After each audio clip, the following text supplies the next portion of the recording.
Hello learners, welcome to Unfold You, your favorite digital learning platform. This is Anju Sharma, your chemistry mentor. और आज हम करेंगे electrochemistry का last part which is about batteries. So batteries के बारे में आपको पता ही है, हम जो फोन यूज करते हैं उसमें बैटरी होती है, लैपटॉप में बैटरी होती है, जितने भी गैजेट्स हम यूज करते हैं उन सब में बैटरीज होती हैं. मगर बैटरीज अलग अलग टाइप की होती हैं. सो मेनली हमने बैटरीज को 3 टाइप्स में डिवाइड किया है.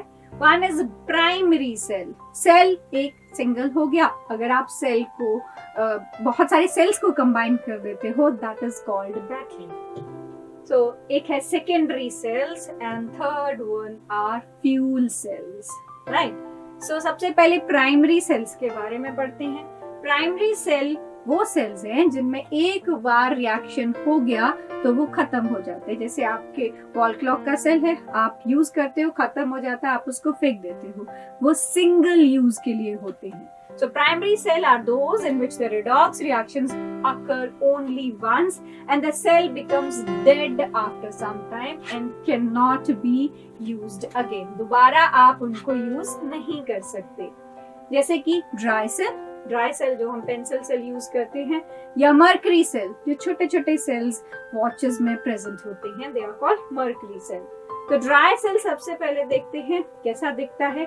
आपने कभी अगर सेल तोड़ के देखा हो तो उसके अंदर सिंगल ऐसे इलेक्ट्रोड होता है कार्बन का.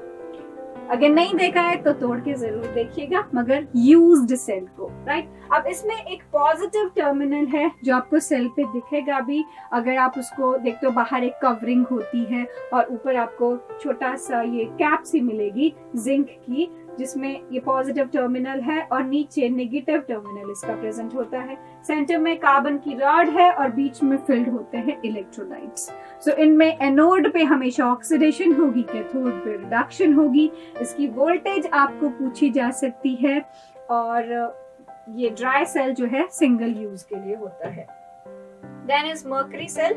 ये है कॉन्स्टिट्यूशन एक मर्क्यूरी सेल की, जिसमें ये एनोड है, बीच में एक आपको गास्केट मिलेगा, सेपरेटर है और ये सेल कैन है. वहां पर एनोड पे ऑक्सीडेशन होगी और कैथोड पे होती है रिडक्शन. सेकेंडरी सेल्स वो सेल्स हैं जिनको आप रीयूज कर सकते हो. एक बार अगर केमिकल एनर्जी को इलेक्ट्रिक एनर्जी में कन्वर्ट कर दिया गया तो उसके बाद आप चार्जर से कनेक्ट करके उन रिएक्शंस को रिवर्स करा के वापस उसी स्टेट में ला सकते हो.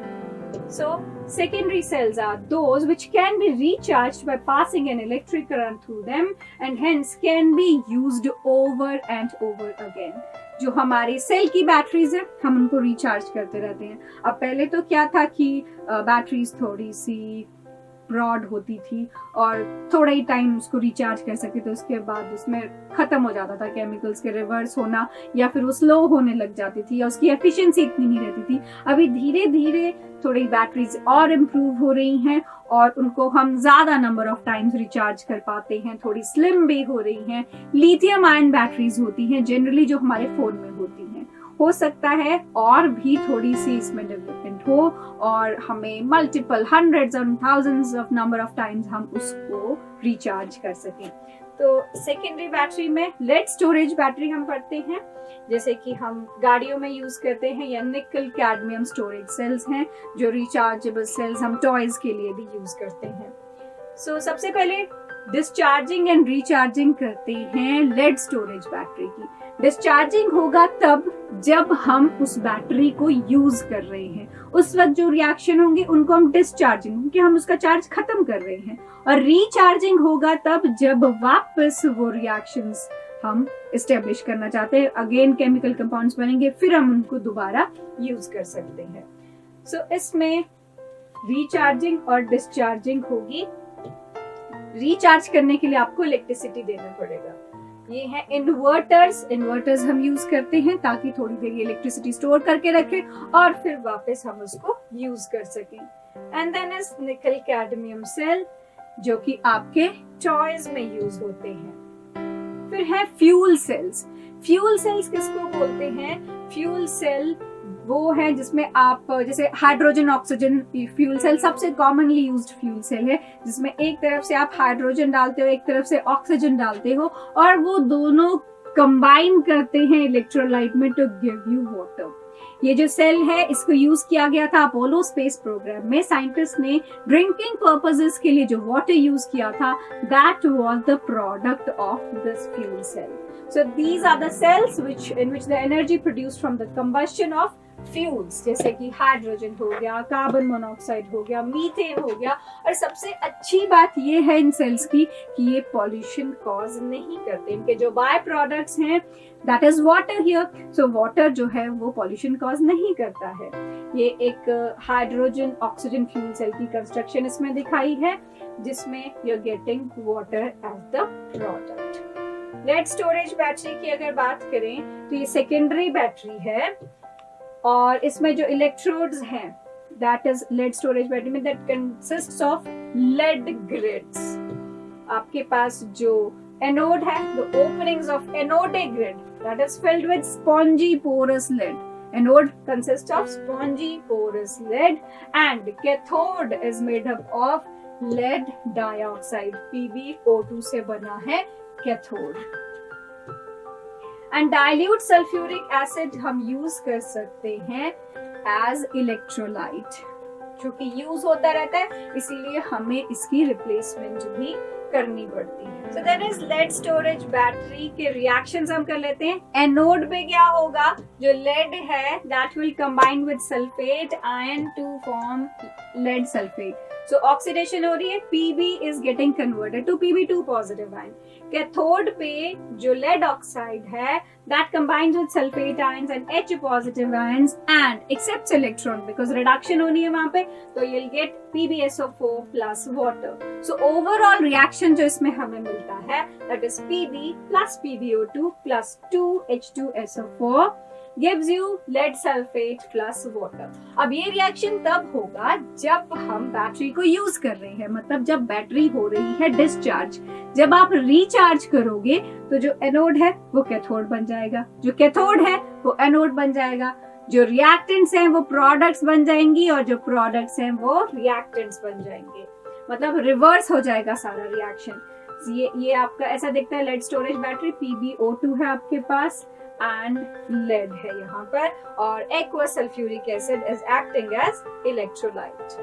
And our last topic for today is corrosion. corrosion के बारे में आपने पहले बहुत पढ़ा होगा कि हाँ आयरन जो है वो रस्ट हो जाता है, but it is not limited to this only. जो corrosion है that acts as a electrochemical cell. Electrochemical cell setup होगा, इसकी ऑक्सीडेशन होगी, इसकी रिडक्शन होगी, जिसकी वजह से जो पहले आपको ये चमकता हुआ दिखाई दे रहा है उसके बाद ये डल हो जाएगा। लेकिन इसके लिए बहुत सारी चीजें रिक्वायर्ड है। एयर की प्रेजेंस, वाटर की प्रेजेंस, आयंस की प्रेजेंस इसको करोड करने में हेल्प करती है। होता क्या है, it is the process of slowly eating away of the metal due to atmospheric gases on the surface of the metal, resulting into the formation of the compound such as oxides, sulfides, carbonates, sulfates, etc. इसको हम बोलते हैं corrosion. And factors which promote corrosion, क्या क्या factors हैं वो? First is reactivity of metals. कितना reactive है मेटल, जितना रिएक्टिव होगा उतनी जल्दी इलेक्ट्रॉन लूज करने की टेंडेंसी रखता है। देन प्रेजेंस ऑफ इम्प्योरिटीज और presence of air and moisture उसको करोड होने में और ज्यादा हेल्प करते हैं।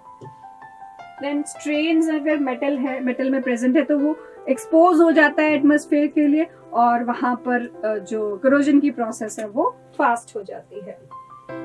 अगर इलेक्ट्रोलाइट्स प्रेजेंट हैं, आयंस प्रेजेंट हैं, तो ये इलेक्ट्रोकेमिकल सेल की जो सेटअप है उसमें ये हेल्प करता है।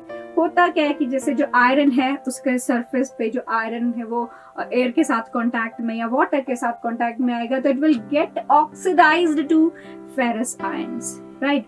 और जो H पॉजिटिव आयन है, कहाँ से आएगी H पॉजिटिव आयन? वाटर से आएगी, या फिर वाटर जब कार्बन डाइऑक्साइड के साथ कंबाइन करता है it gives you carbonic acid. So उसमें भी H पॉजिटिव आयंस जो हैं वो प्रेजेंट होती हैं।